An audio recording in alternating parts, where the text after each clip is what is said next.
I pulled you over? Because you're a Reuben.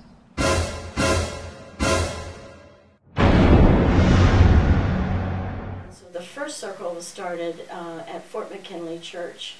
They hosted it actually at Fort McKinley, and now we have 2 active circles, one in Fort McKinley and one in Kettering. We really mean like a circle of friendship, a circle of community. It's a community.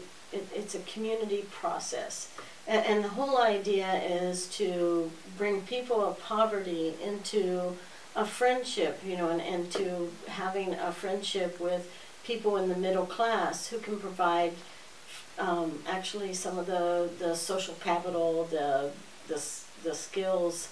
Just having somebody really being with you side by side is what we find is important in helping people move out of poverty. Don't just address your average thoughts of poverty. There are many reasons why poverty does take place, and when you think in terms of poverty, a lot of people think financially. It could be a mental issue. Maybe you lost your job. We know that GM shut down, so there were lots of folks that were economically depressed behind those situations. So there are reasons why poverty happened that may not be just because of someone's lack of education or someone's lack of resources. Yeah, we hear that a lot today. You know, get a job. I mean, it's easier said than done. Yeah, especially in Dayton. You know, there's not. You know, it used to be. You would hear like Dayton's so great. Anybody could walk in any place and get a job. You know, and flat out that was the way for a long time, but it's not that way anymore. No. So what are you running into with people?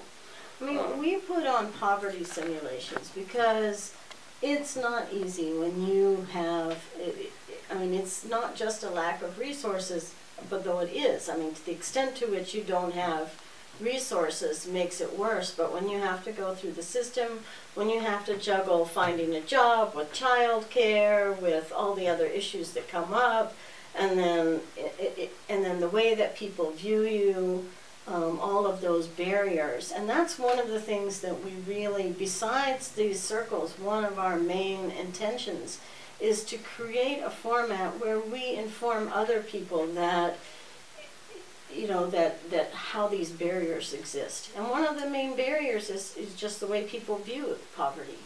Like, get a job. Okay, well, Sure. It's not that easy. It's especially if you've been in poverty over generations. Generational poverty. Mm-hmm. Yeah. I mean, there's situational poverty where you just lost a job, but there's generational poverty which goes on, which has, you know, gone on from generation to generation. It's very difficult to climb out of that.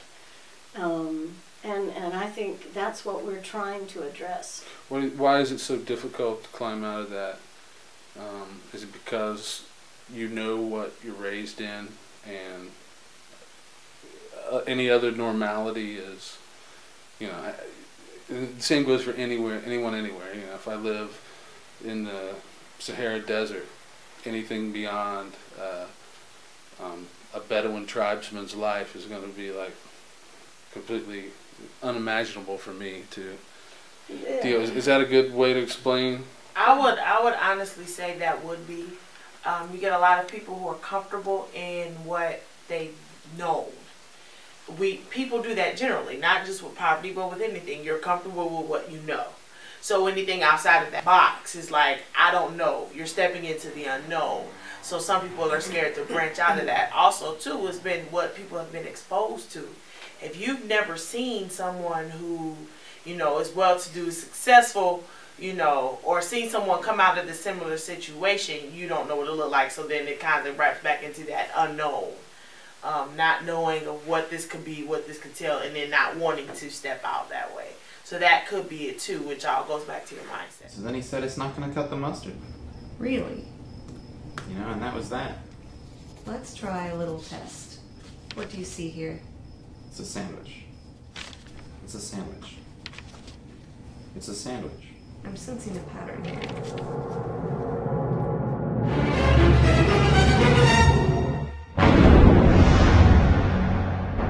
wanted to say that one thing Circles does is transform minds. We have circle leaders, people that are in poverty that are ready to come out of poverty. And Circles does help to change that with the program that we have, the support of our allies, which are the middle to upper class people that come in to give support to the circle leaders to set their goals, to help them reach whatever they need to get out of poverty, whether it's generational. When you talk about family generational poverty, what kind of things what kind of dynamics within a family are you talking about that may not be seen in a non-poverty situation that maybe someone may not understand?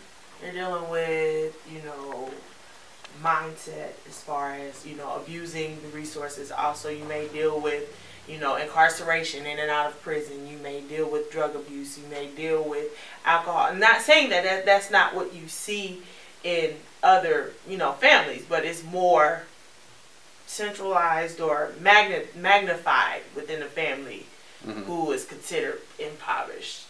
There's a lot of different dynamics that, are brought to the forefront when other things or other classes of people, if you want to take it that route, are kind of hidden, like, oh, well, they have money, they don't struggle. No, that's not necessarily it. It's shown in a bigger context for those in poverty. So that's okay.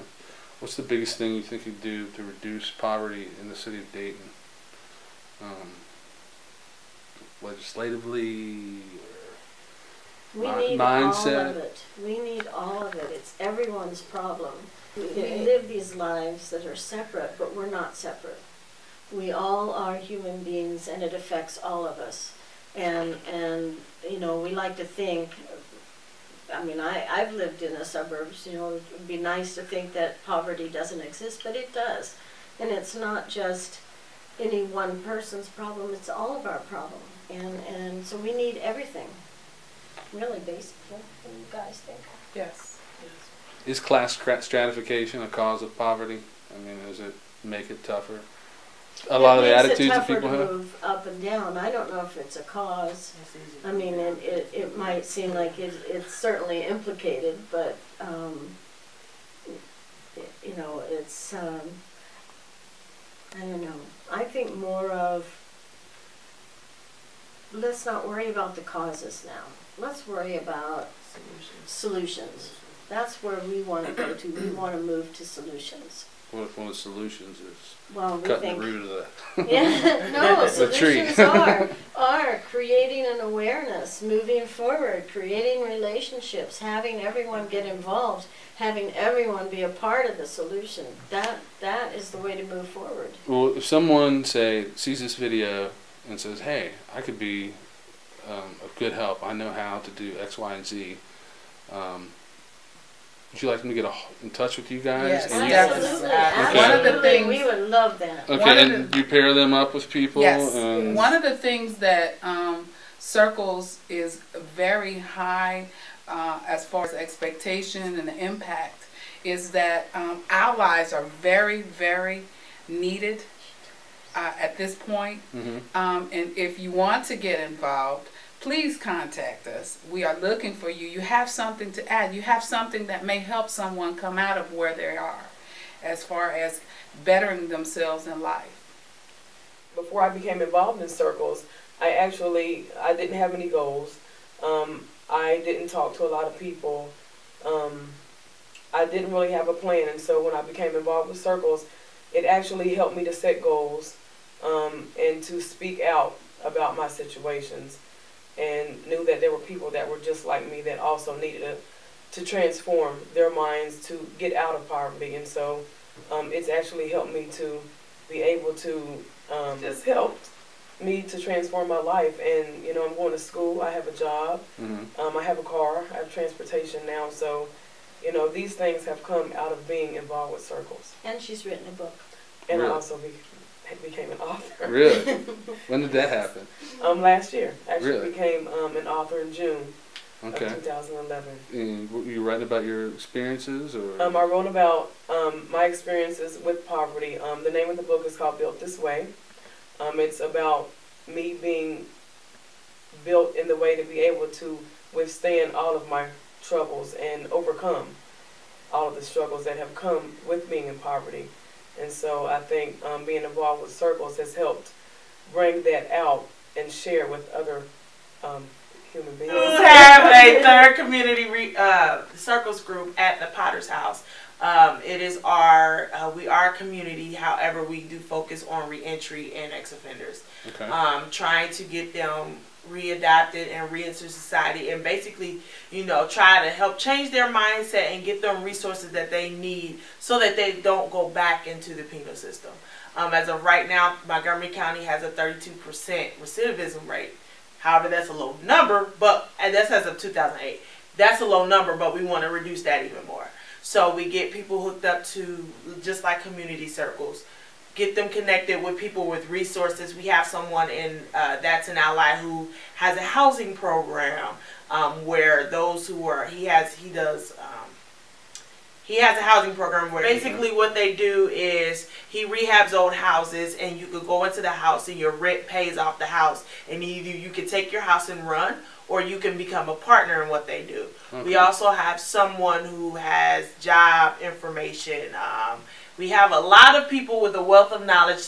We have quite a few people who do tutoring for GED and different things like that. So we have a wealth of knowledge, and we basically use that to help, you know, our returning citizens to be able to thrive in a way that, you know, they can be productive citizens. So we meet weeklies, Monday nights at 6 p.m. at the Potter's House. Okay, and I've got your website address. What's the phone number that someone would call? 938-1282. Yes. Is it 938-1282? Yes. Okay. And we are growing too. Just, you know, we have already been approached by 2 other sites, so we have potentially 2 more circles starting up in the next year, and I don't know, it's a very exciting process to be a part of. Great. Well, thank you very much for your time. I've done everything you asked me to do. I can't do it anymore. Can you purify me? Will you get out of my head and into my stomach?